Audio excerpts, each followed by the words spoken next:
So my name is Deanne Connolly Graham, and I like to call myself a Chief Engagement Officer for ROI Media Consultants, which is a company that helps my clients meet the people they need to meet for their business and strategic alliance. I currently work with a couple of different clients, the charter agency, which is yacht chartering, the Doriscar Capital Group, which is a commercial lending money lender, does SBA and lends money for commercial investment, commercial real estate, and a personal trainer who has written a book for seniors to exercise, and also a model academy. So I have very various clients that I work with, but it keeps life interesting.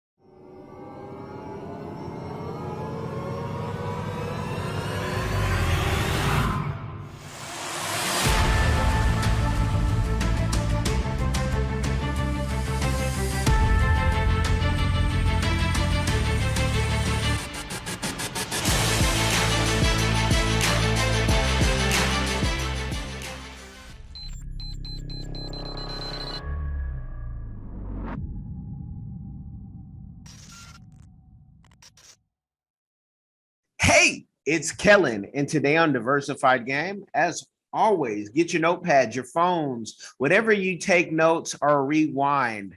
I have the queen, the founder of ROI Media Consulting. She's going to give us the game, Miss Graham. She's going to give us the game on how we can get better connected, where she sees, the current trends on various things, how this whole thing in networking is going into a world that we can be whoever we want. I'm talking to you metaverse nerds out there, and just how things have, nothing new is under the sun. So how things have been, it's just evolving. So welcome to the show. How are you doing today? Thank you. I'm terrific. Thanks. Thank you. Can you tell people ROI? I just like that name because in this business of consulting, that's what people want to know from the beginning before they hire you. What's the ROI going to be? Like you have a magic ball or something, or an 8-ball back in the day for those who remember. Give the game, an introduction on your company and what you love to do for clients. Okay, so ROI, return on investment. I tell people if you're spending a certain amount of money, you should be getting back 3 times as much as you're spending. That's a good ROI. What I do for my clients is to connect. I like to call myself a professional connector because of the relationships I have with people. I'm able to make strategic introductions and help my clients either find another client that will bring them revenue, or a partner that they can work with that will help expand what they're trying to do. And with that connection, and clients are saying, hey, I need to be better connected. How do you guarantee them that they're going to make, 3 times on their money? And if so, how? Because, in the beginning, sometimes you don't even know how the client, if they're a hard worker, they might have just lucked up on something in a business or been gifted a business. How do you guarantee, if you guarantee, let me not put words in your mouth. Right. Yeah. No, it's not a good idea to ever guarantee anything because, like you rightly say, you never know what the other person's response will be or their level of engagement. But what I do tell people is that if you take that effort to create relationships with people, you will see results. It doesn't happen right away. Sometimes it does, but most of the time it's a long-term relationship building opportunity, which is one of the things that I can help my clients with because I've spent years creating these relationships. So they kind of hit the ground running a little bit when I make those introductions. So they take advantage of the fact that I've been spending years creating relationships. But it does take time. I'm going to ask you a question, and it's okay if you don't have the answer, but I'm totally just projecting. What age limit are you finding that the clients that you go after, the winners, I'm going to call it the winner circle, what age limit? Because, with things being so fast right now, I'm finding that people maybe in their 20s who think they just got their first, Bitcoin, or maybe they're a Bitcoin millionaire, right? they don't understand that relationships are what going to keep you going for decades. You know, it's great to hit one time, but for a lifetime to be able to keep doing this. What's that bracket where you see entrepreneurs getting it? Like, yes, I need a connector. I need a consultant of this magnitude. So I don't think it depends on age. I think it depends on the individual maturity level, quite frankly, because there's older people that are still in that old sales mode of, you know, get rich quick and this and that as well. So, and there's some young people that I've met that are profoundly incredible and understand the power of creating relationships. So, age really doesn't have anything to do with it. It's the individual and their own personality, their own maturity level, their own, I get this type of response. So, yeah, it's not age. Oh, now you have an interesting roster of clients. You had mentioned, you know, yachts, and that's expensive. That's, you know, the top 1% of the 1%.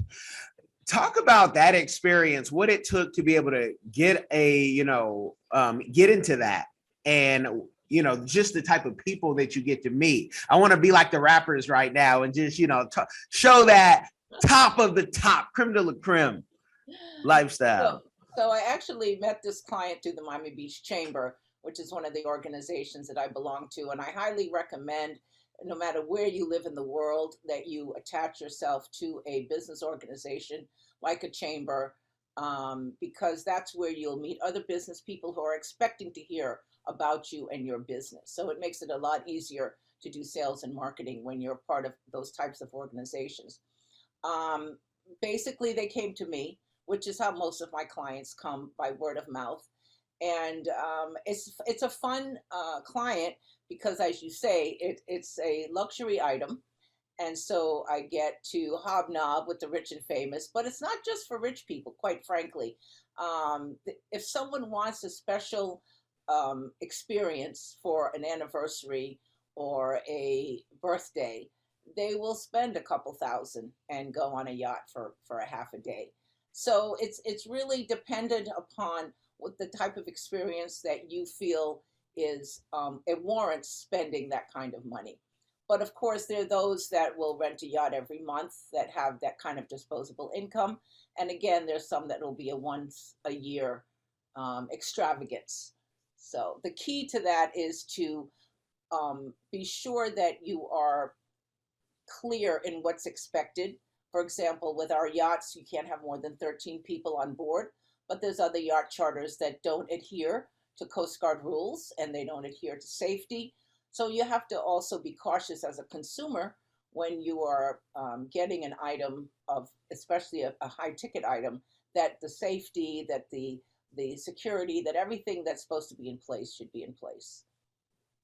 Now, you know, you talk about joining with memberships, and it's a great thing to join an organization. I believe I recall you saying at one point a few years ago you were part of 50 organizations at one No, no, time. no, no, no, 16. That's Oh, a 16. Okay, not 16 is 50. still a good amount. Yeah, Um, yeah. how, you know, how did you make time for that and business? Because some people join things and it's like, okay, I'll join it. I might be guilty. I might be talking about myself. Hey, I'm going to join that, but then really to sow into it, it's like being part of 16 churches. It's Oh, you impossible. can't. Yeah. So when I during that period, and by the way, that was a short amount of period that I had that many, but it was shortly after 9/11, and it actually is what helped keep our company afloat because of those relationships. But I was completely engaged with all the organizations. A lot of them overlapped, so it was easy to be a part of them, but you have to be engaged. You have to go to the meetings. And I tell people, find out about getting involved with leadership. So, a number of the organizations, I was either a vice chair or a chair of a particular committee within the organization, or I was on the board, because that's where the real work is. When you're on committees and you're on boards, you are on a working level. with the people in the organization. And that's where the relationships are created. Networkers are great, and I encourage people to go to networkers. But again, you have to have the right strategy for a networker. A networker is not going there to eat and drink and hang out with your friends. You have to have a plan. You should know who's going to be there. If it's the type of organization where you can get to see an RSVP list, so you can plan ahead of time, who do you want to meet that's going to be there? You also have to remember that you're not there to hang out with people you already know unless you're strengthening a relationship with a potential client or strategic partner. You're not there to hang out with your friends. You want to meet new people. And also, in meeting those new people, you want to approach them in a way that's not about giving your presentation. It's not about talking about yourself. It's more about finding out about them and how can you benefit them. Who can you maybe introduce them to who is at the event? I tell people be a host at an event. Be there to help other people meet other people. The other thing is that you have to realize that follow up is the most important thing.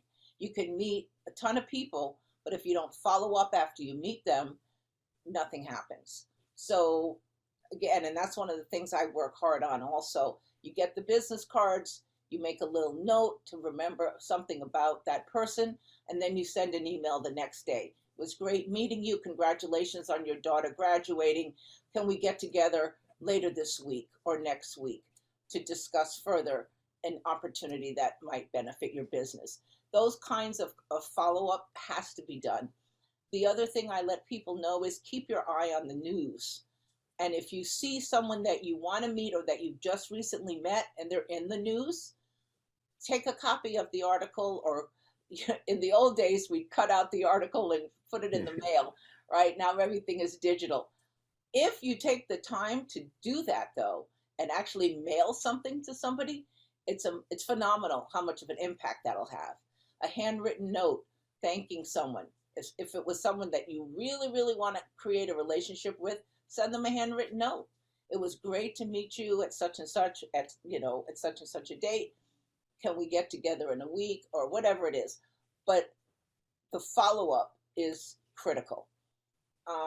The other thing is when you're at a networker, it's really about finding out about that person. What are their needs? How can you benefit them? And even if there might not be a direct client for you, they might be for somebody else. And I guarantee you, they'll remember that you made that effort. So again, it's about giving. It's about giving. At the same time, you don't want to let yourself be used, because sometimes, especially women, get into the mode of giving, giving, giving, giving, and there's no receiving going on. So it's very important for reciprocity to take place.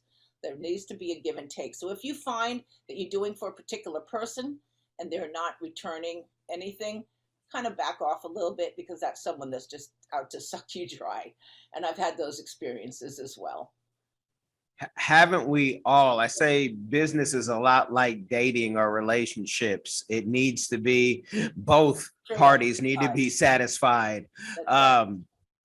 Now, the services you offer, and again, young entrepreneurs, sometimes, I deal with a lot of influencers, and they call, oh, I didn't know it was going to cost that much. And you got to pay, at least me, up front. I got to get paid up front, folks. But when people come to you, a lot of times people will come and we call it po-mouthing.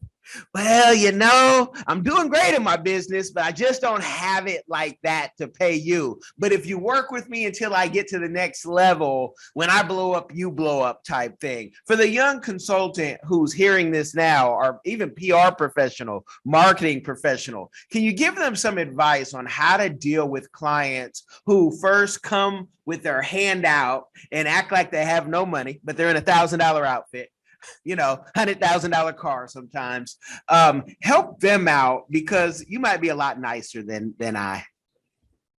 Well, that's definitely a challenge for consultants. And prior to COVID, it was a little bit easier. It's very tough right now because people are hurting financially and they want to pay you commission only and that sort of thing.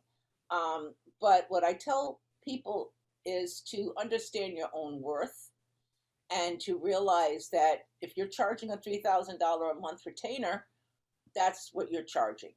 And that's the value that you're giving. And if your client, and I tell people, go on a short-term agreement, right? I'm not one that's going to tie you up for a year. Hire me for 3 months. If within that 3 months you're not seeing the results, then that's you're not committed.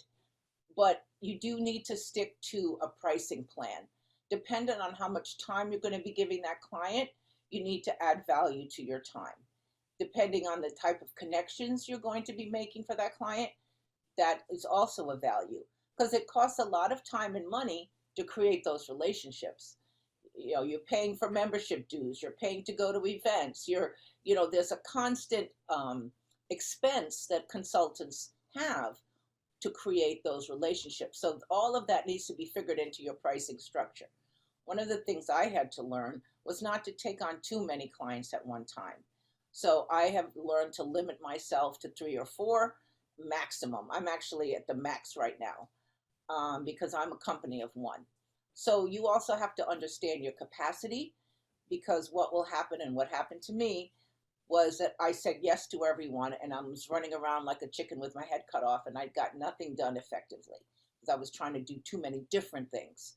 So it's really important to stay focused, to understand your capacity, to charge your value.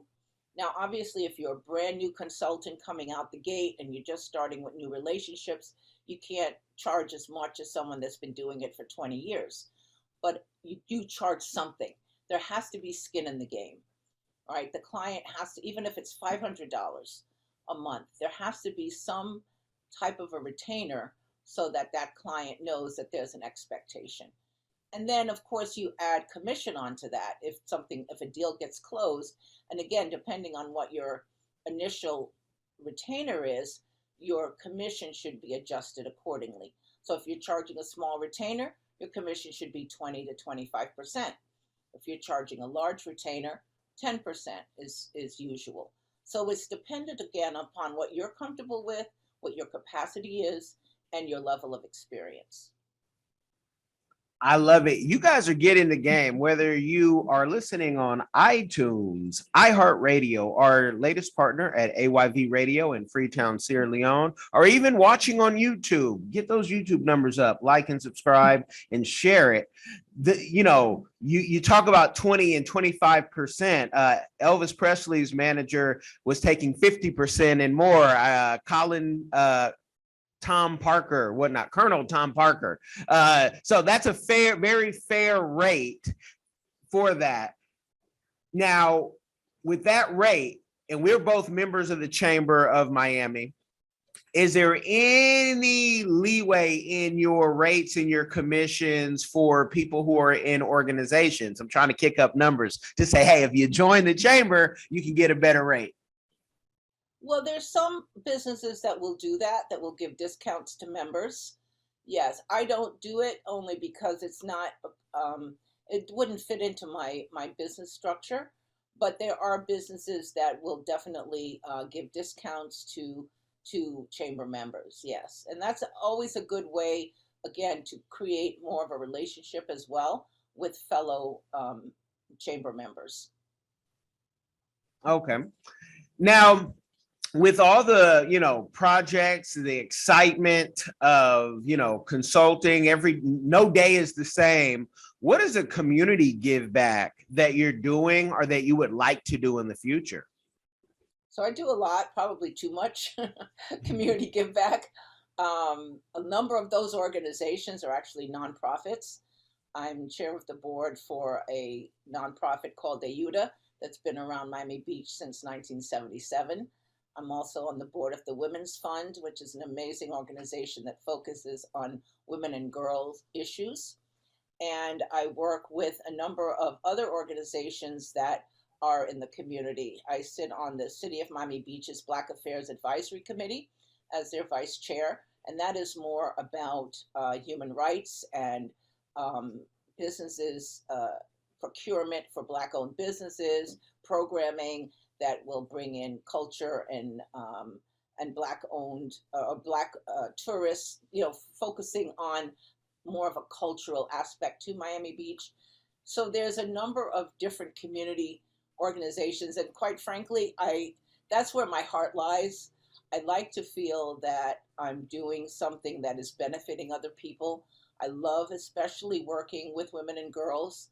I love especially working within our Black community because I feel, and the facts show that we are still marginalized. We are still not getting our full due. And so we need to work on that. We need to be intentional about that. So that's a big part of what I do, especially now in my age when I'm kind of winding down. I'm going to be 66 this year. So I'm not as geared towards, the rat race of the making the money and all of that. But I do want to leave a legacy. I do want to feel that what I'm doing on a daily basis has an impact on community. And so I encourage people, young, old, in between, do something that benefits your community. No matter what your business is, have something else that you do. And it can be a part of your business. There's a lot of companies and corporations that realize now the importance of corporate social responsibility, that their business should have a aspect to it that gives back to the community. It should not be just about making money for yourself. It should also include how can I benefit the community in some way. And it doesn't really matter if your focus is on animals, children, health, whatever it may be, we all can do something. There's a quote that says, everyone can't do everything, but everyone can do something. And so no matter where you are in your life or your business, there's something that you can do that can benefit the community. And that's what feeds the soul, quite frankly. And without that, you're just, out there trying to make money, and you won't be fulfilled, quite frankly. You could be a millionaire, but you won't be fulfilled. Amen. Amen. You could be a billionaire and you could want to jump off that bridge because you don't know your purpose. We talk about that often. And you talk about, winding down, but does that mean we won't see any more modeling or acting? And for those of you who can't see her, if you see her eyes, like she has the glasses on now, but I've seen other pictures, though they can cause a traffic jam. Like, are those real? With everybody going to have surgery now in other countries. So is there no more modeling and acting for you in the near future? Oh no, I'll keep doing that as long as they want me. That's a lot of fun. That's actually, it just came to me in October of last year, quite by accident. There's a good example of doing a favor for someone and how it led to something else. Someone had asked me if I would help them with some Instagram marketing and take some photos for a product that they had created. And I said, sure. And when I went to the photo shoot, she had professional models there as well as professional photographer. And one of the professional models looked at me and said, oh my gosh, you could be doing a lot of work. You're gorgeous. Can I send your picture to my agency? I'm like, oh, okay, sure. Next thing I know, I'm being called for auditions, and I've actually done 3 commercials and 2 print ads since October of last year. So you never know what might come when you say yes, right, to someone. But it's been fun and it pays well, and it's long days. I will say that. I did a post on social media the other day. My favorite sentence is now, it's a wrap, because by the end of that, you're like, oh. But it is a lot of fun. You get to meet cool people. And, it's something that I wasn't expecting in the latter part of my life, but it's a lot of fun. And I'll do it as long as they want me. Well, I know you also have a YouTube channel. You guys just type in her name on YouTube. And I will say, do not shy away from showing up this June to Anaheim, California, Vidcon. A lot of our influencers love to go there. I'm saying but a lot of influencers go there. It's an influencer event, and you just don't know if you don't put yourself out there. And I'm finding, and it might just be me, and getting more and more gray hair in these love locks of mine, that I'm finding that you have so many people creating stuff. But when you talk to just your average, maybe even student, in college or in high school, since they don't know how to get to the end and they haven't had to, talk to women, they could text them. And so it's like the personal skills, like there's no mouthpiece, there's no game, there's no get up and go sometimes. And, oh, I'm just happy being a dishwasher. And it's like, you can't be happy being a dishwasher. You're more than that. I think, until they want to come kick us out of these spots, we have to show them how you do it, how you get up and go. Not to say that there's nobody, I'm not talking about all the young people, but I just meet so many folks who are just complacent in life, and I don't get that piece. So VidCon, Anaheim, book your ticket now. That's for you, Miss Graham. I want you to do that to show them, because I think there's more work out there, and that's where a lot of brand deals get done, and you get to learn about how the algorithms are working, and you'll show your YouTube a lot more love, because you've been away for about 2 years last time I checked. I actually need to update it. You're right. And I have a lot of stuff that I should be uploading to it. So thank you for that reminder. I will work on that. Yeah, because since it's not about the money now, you get to do one of my favorite hashtags. You get to monetize your life and you can do whatever you want to, I tell people I'm working for my kids and my kids' kids on some projects. But that's, just trying to leave a legacy. But I got a lot more life. Let me ask you, talking about leaving a legacy, have you written a book or have you started?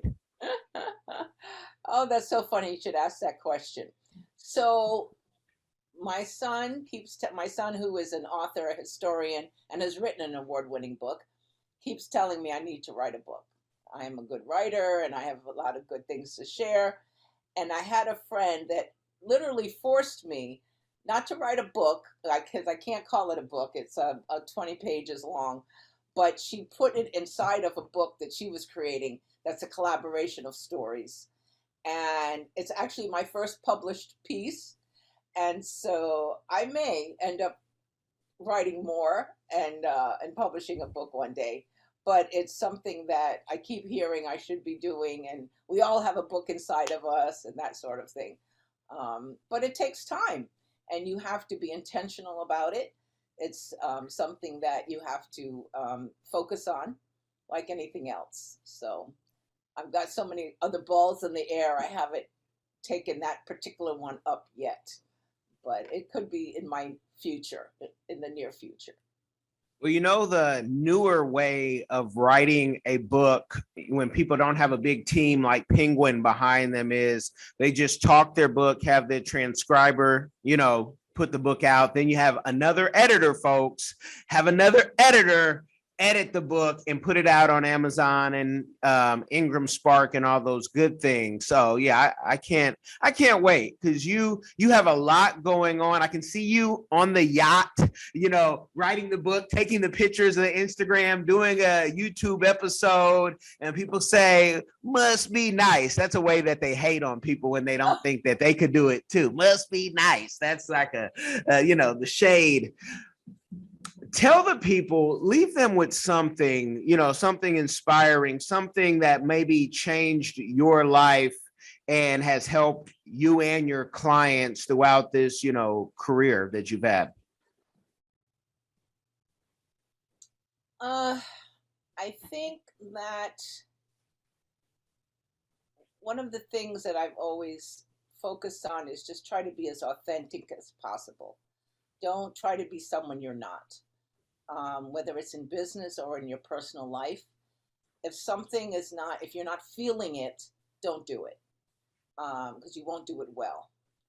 But if you're feeling it, if it's something that resonates with you, that's what you go with. Because unless you really care about what you're doing, you're not going to do it well.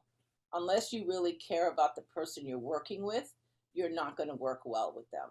So it definitely boils down, in my opinion, to being authentic about yourself, about your relationships, about what you really want from life, there's a number of people that will become a doctor or a lawyer because that's where they thought money was going to be, or that's what they thought their parents wanted or their parents did want.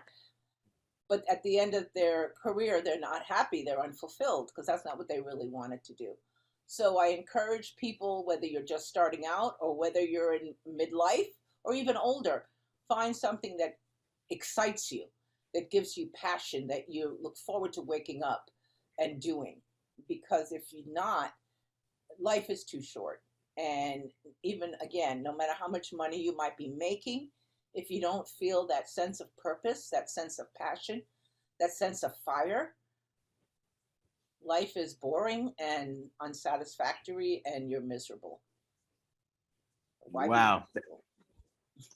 That's good game. And I thank you. And I also thank the Miami Chamber of Commerce, President Knowles, Beverly James, Mayor Matthew. I'm always call you that. And Paris Ward. I have not forgot you because I bug you so much. I just think that I'm going to correct you on the name. It's the Miami-Dade Chamber of Commerce. You got to say it right because there's a Greater Miami Chamber, there's a Miami Beach Chamber. So Miami-Dade Chamber of Commerce focuses on minority businesses, focuses on, making sure that we get what we need from our community.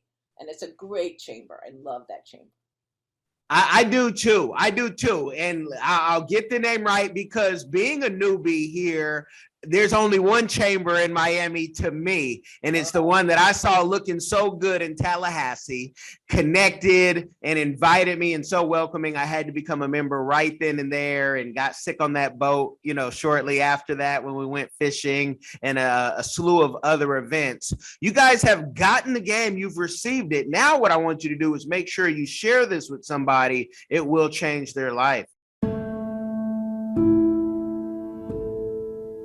Are you tired of the violence, tired of the injustice, police brutality, rampant discrimination, lack of gun control in this failed biased socioeconomic experiment called America?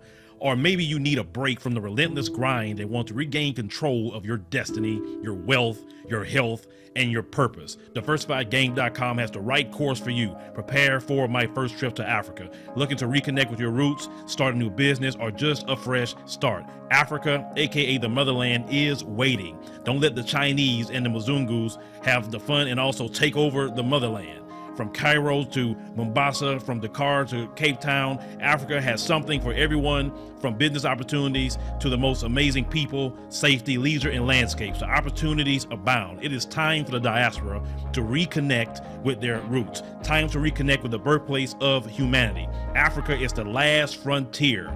Get your head in the game and reclaim your legacy. The writing is on the wall. Babylon is falling. Give up the stress, grind, and violence inflicted on our people on this continent and prepare for a journey of restoration enjoyed by connecting with the land of your ancestors. Check out our new course and kick off your adventure at diversifiedgame.com.